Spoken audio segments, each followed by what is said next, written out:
Ayan. Ayan.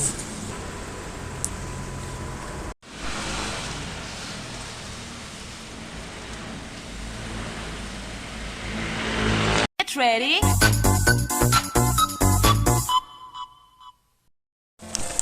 Ayan na.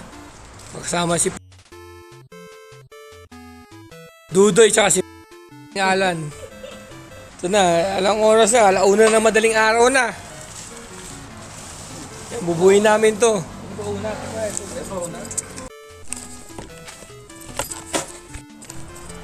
Part 1, part 2 kinabit na.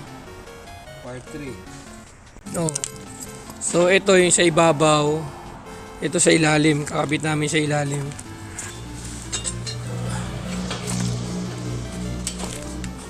Ayan, nakakabit na.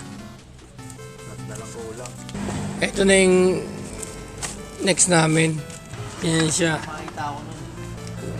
May butas siya dito. Kailangan lagay mo muna yung mga ganito. Dapat lagay mo muna yung ganyan. What's up? We talking about the ano.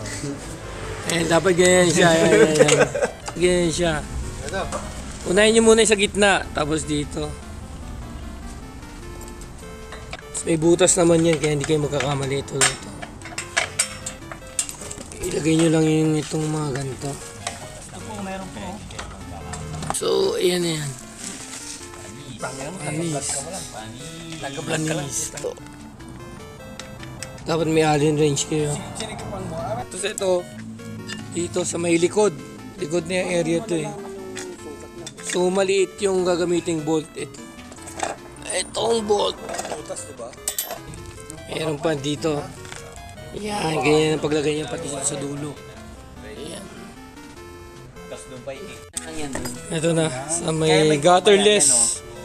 Buhay na namin yun sa gutterless. Dito, lalagay mo na siya dito. Ito, nilalak siya. Tapos ako, nakakabot ako.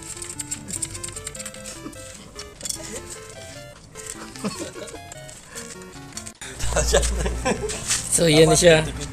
Tapos, ito, dito.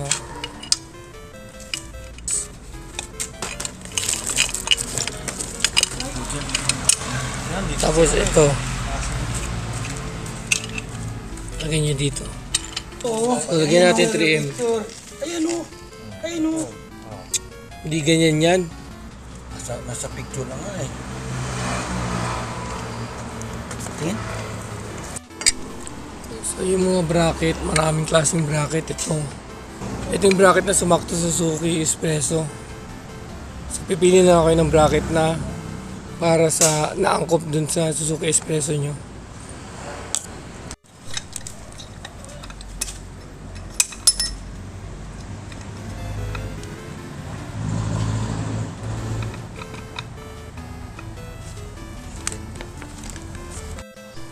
So, itong knob na to, okay lang siya pang test fit.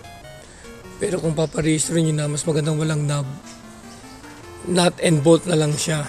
Kasi para hindi siya madaling ma-unlock. Kasi pag may knob siya, madali siyang ma-unlock. Pero kung naka-bolt and nut siya, hindi siya madaling ma-unlock.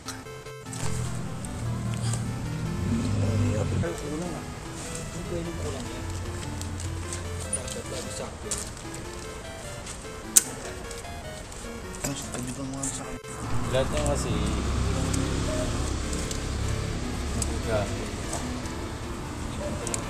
Oo, may sobra. ito tuwang mount yun eh. Tuwang mount yun. Tama, Black Panther na tawag sa akin nila yan.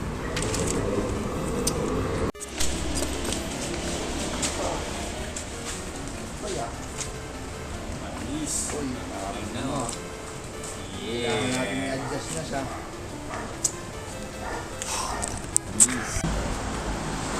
Wala.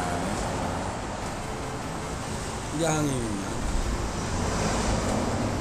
Kailangan itong suto ba? So, yan. So, paglalagay ng ganyan, sa roof rack. Ito muna. Taas tsaka sa Sabay ito. gitna yung doon. Tapos ito yung may nut. Ganito siya. Dito nyo ilagay. Huwag dito. Dito sa dalawa. Tapos ito siya sa ilalim. Walang pa dito. Ayan siya sa ilalim. So ito naka-knob. So gagawin namin ganito. Ilak na lang namin. Kasi mas secure yung ganito eh. Kaysa siya naka-knob kasi mamaya luwagan kagad pag walang tumatao dito sa auto. Kaya ganito na lang. Tanggalin natin to.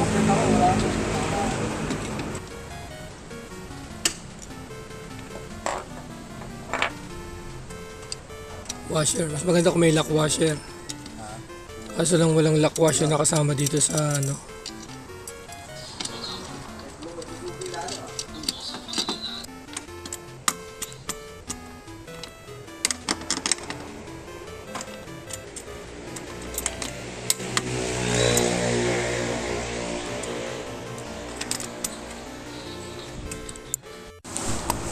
So pag okay na yung mga nut dito, pwede nyo lagyan nito, ano. Hindi siya nakapitan na siya ng ano, cover. So meron rin siya yung susi dito, ano.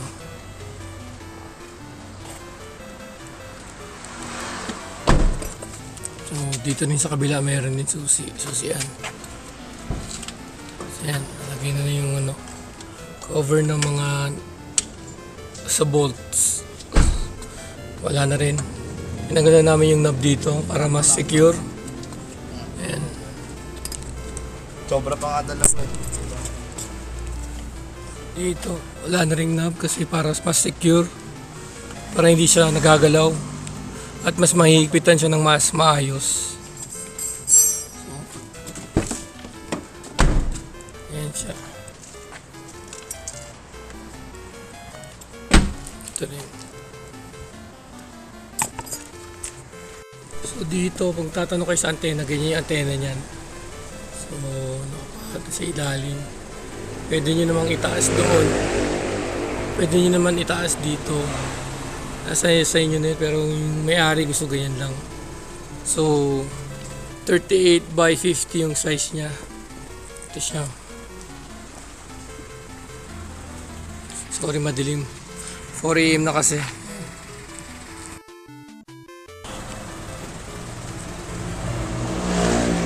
Ayan. Ayan. Ang size niya 38 by 50. Ayan.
Get ready.